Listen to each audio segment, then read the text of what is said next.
यार खान कश्ती हादसे में लापता होने वाली मज़ीद 2 ख़वातीन समेत 3 अफराद की लाशें निकाल ली गई हैं। हादसे में जाम हक़ होने वाले अफराद की तादाद 9 हो चुकी है।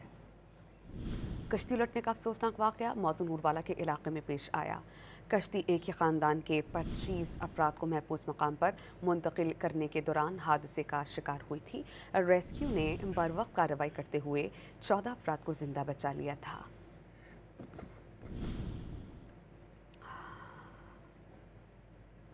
यार खान कश्ती हादसे में लापता होने वाली मज़ीद 2 ख़वातीन समेत 3 अफराद की लाशें निकाल ली गई हैं। हादसे में जाम हक़ होने वाले अफराद की तादाद 9 हो चुकी है।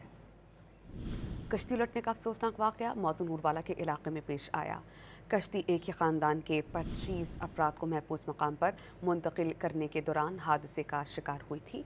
रेस्क्यू ने बरवक्त कार्रवाई करते हुए 14 अफराद को जिंदा बचा लिया था।